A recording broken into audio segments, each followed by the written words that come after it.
एक गांव में एक बड़े ही खूंखार दानव ने अपना आतंक फैला रखा था। वो रात में जब चाहे गांव में घुस जाता था और इंसानों को अपना शिकार बना लेता था। उसकी इस खौफनाक हरकत से गांव का हर इंसान बहुत डरता था। इसलिए उसके आतंक से छुटकारा पाने के लिए सारे गांव वाले इकट्ठे हुए। काफी देर तक बातचीत करने के बाद भी गांव वालों के पास कोई समाधान नहीं निकलता। उस विशाल दानव से लड़ने के लिए कोई भी सामने नहीं आ रहा था। दानव के सिर्फ नाम से ही गांव वालों के बीच दहशत फैल जाती थी, इसलिए उससे टकराने की हिम्मत कोई भी जुटा नहीं पा रहा था। बिना किसी समाधान के ही सारे गांव वाले अपने अपने घर निकल जाते हैं। रोज की तरह खूंखार दानव गांव में आता है। उसकी आहट सुनते ही सब अपने अपने घरों के दरवाजे बंद करके छुप जाते हैं। दानव ताज़ा मांस की तलाश में गांव के चक्कर लगाने लगता है। तभी उसको इंसानी मांस की सुगंध आई। इंसान की सुगंध सूंघते सूंघते दानव जंगल की ओर निकल जाता है। वहां जाकर वो देखता एक आदमी पेड़ के नीचे सो रहा है। उसे देख दानव बहुत खुश होता है। इतने में वो आदमी उठ जाता है और अपने सामने इतने विशाल दानव को देखकर घबरा जाता है और अपनी जान की भीख मांगने लगता है। जब उसे समझ आ जाता है कि दानव उसे छोड़ेगा नहीं, तो वो उससे बचने के उपाय के बारे में सोचने लगता है। थोड़ी देर बाद उसे अपने दादी के सिखाए गए मंत्रों की याद आती है, जिससे वो किसी की भी आंखों में जलन उत्पन्न कर सकता था। तभी उसने मंत्रों को इस्तेमाल करने की सोची। हो जाए इस दानव की नसों में हलचल और हलचल से उत्पन्न हो इसकी आंखों में जलन। आदमी के मंत्र पढ़ते ही दानव की आंखों में जलन होने लगती है और वो जोर जोर से चिल्लाने लगता है। उसकी आवाज गांव तक पहुंच जाती है और सभी गांव वाले डरते डरते जंगल में आ जाते हैं।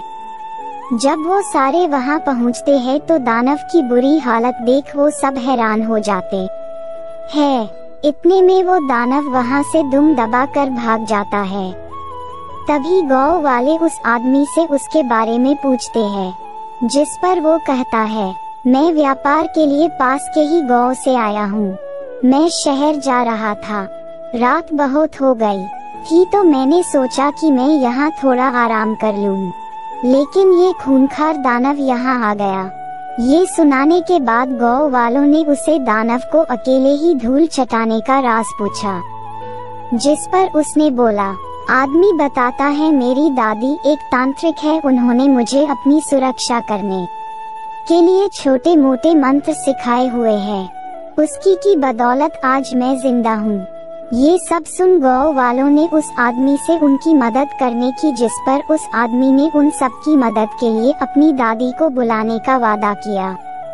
आदमी की बात सुनकर सभी गांव वाले बहुत ही खुश हुए। अगले ही दिन वो आदमी अपनी दादी को गांव में ले आता है। गांव वालों सारी बातें सुन दादी ने बोला। दादी कहती हैं, आप सबको आज रात को मिलकर एक बड़ा यज्ञ करना पड़ेगा। उस यज्ञ को करने पर उस दानव की ताकतें कम हो जाएंगी। उसके बाद मैं सब संभाल लूंगी।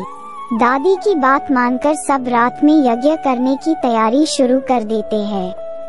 रात होते ही खूंखार दानव बदला लेने के लिए फिर से गांव में आता है। सबको एक साथ देख वो बहुत खुश होता है और सोचता है कि आज इन सब का काम तमाम करूंगा। दानव को देखकर सभी डर जाते हैं, लेकिन वो अपनी पूजा बंद नहीं करते और यज्ञ करते रहे हैं। खूंखार दानव हंसता हुआ कहता है, हा क्या बात है, आज तुम लोगों को मुझसे डर नहीं लग रहा है। हाँ, कोई नहीं, जब मैं एक एक करके तुम लोगों को खाना शुरू करूँगा तब तुम लोगों को पता चलेगा। लेकिन जैसे ही दानव उनके पास जाता है तो उसकी शक्तियां कमजोर पड़ने लगती है, जिस वजह से उसका शरीर हिल भी नहीं पाता और वही गिर जाता है। इतने में दादी वहां आकर दानव को वहां से चले जाने के लिए बोलती है, लेकिन दानव गांव छोड़ने के लिए साफ मना कर देता है और सब से बदला लेने की भी धमकी देता है।